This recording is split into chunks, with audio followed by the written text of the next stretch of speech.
tata salira disebut kemeninggalan diri. Terus tata buana disebut kemeninggalan bumi. Tata nagari disebut kemeninggalan negara.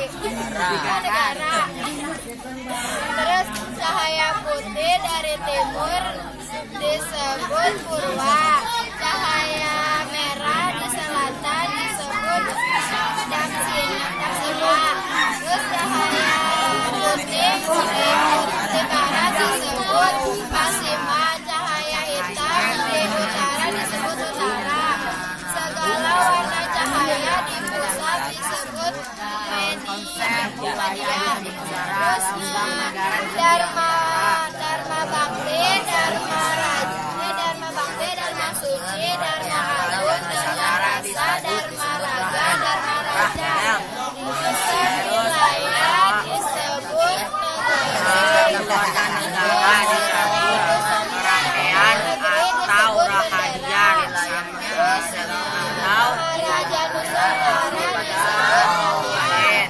Terus kerajaan disebut bergerak disebut Konsep tata negara terus penduduknya disebut rakyat. Terus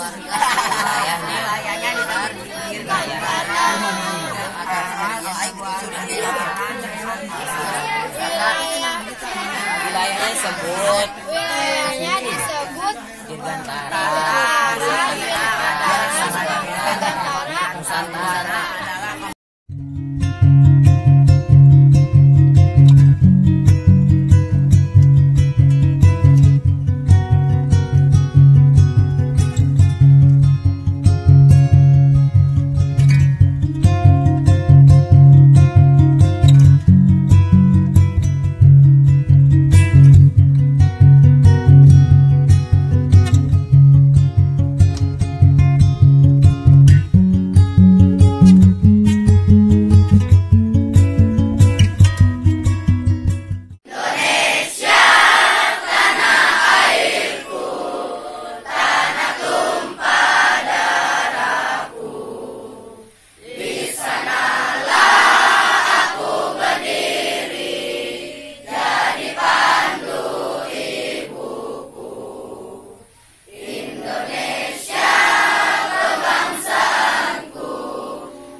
Atau bahasa Indonesianya pembelajaran berdasarkan proyek.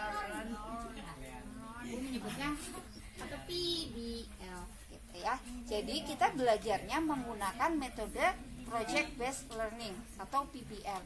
Tidak perlu khawatir, sudah banyak yang di seluruh dunia sudah banyak yang menggunakan metode ini. Jadi kalau kesulitan apa kalian cari di Google, apa banyak yang menggunakan metode ini. Contoh-contoh di sekolah-sekolah lain gitu ya yang menggunakan PBL, pembelajaran seperti apa. Kita ada proyektor kan ya. Nah bisa seperti itu.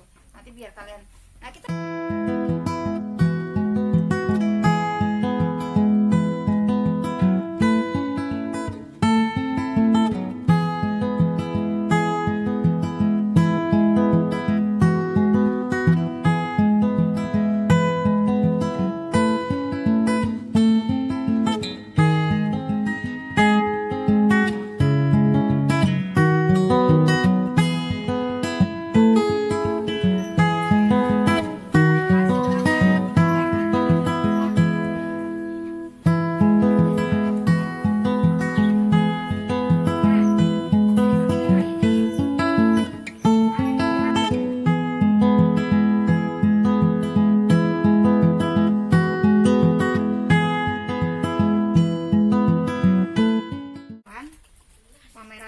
hasil karya kalian. Nah, semuanya itu kalian tentang apa? Karena ekspresikan dirimu nggak ada ininya, nggak ada apa, terserah kalian. Namanya juga mengekspresikan diri kan, terserah kelompoknya kita mau bikin drama apa nih gitu.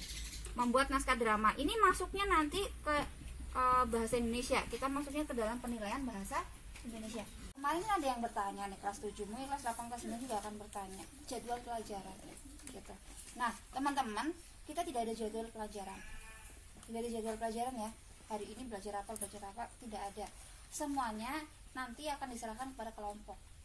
Kemarin kelas 7 sudah membuat kelompok, nanti hari ini kelas 8 dan kelas 9 harus membuat kelompok juga. Jadi kalian bekerja dan belajar itu bersama kelompok. Kita akan menggunakan, ada silabus tapi tidak akan kita kasih dulu kalian silabusnya. Seperti ini sudah kita buat kelas 7, kelas 8, kelas 9. Kelas 9 karena sudah tidak ada UN, jadi tetap belajar seperti biasa. Kalau tahun kemarin masih ada UN, maksudnya rencananya ke tahun kemarin ada UN, ternyata nggak ada juga. Biasanya kelas 9 kan hanya latihan soal, tapi karena mulai tahun ini insya Allah sudah tidak ada UN, jadi kalian tetap belajar seperti biasa. Alhamdulillah, jadi bisa lebih pintar lah. Faisal sama siapa namanya pembantunya? Ini Ibu. Berikutnya siapa yang belum masuk?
Lahir dari sebuah pergerakan besar kelompok bangsawan pikiran yang terdiri dari anak-anak bangsawan Nusantara.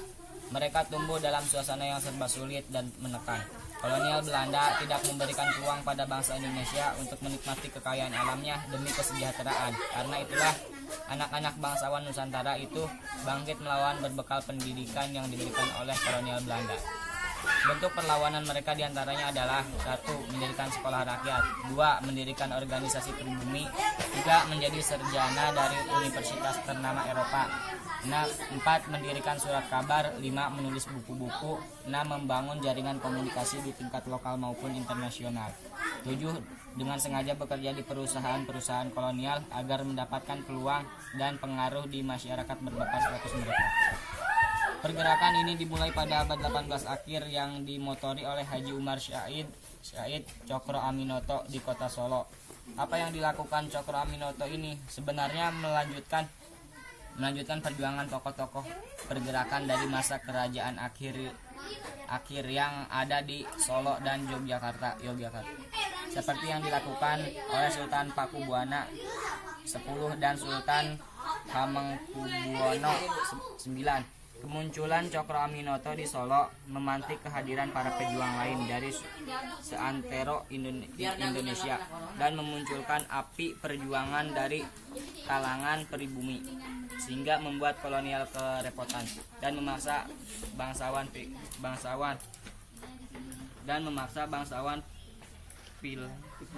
pikiran, masuk ke dalam penjara. Kendaki demikian, mereka tidak juga mau berhenti dan terus melawan dengan segala macam cara. Setelah periode ini lahir gelombang gerakan berikutnya yang dihasilkan oleh angkatan bangsawan pikiran. Satu di antara generasi terbaik dari angkatan ini kemudian dikenali dengan julukan Putra Sang Fajar, Ir Soekarno, Insinyur Soekarno.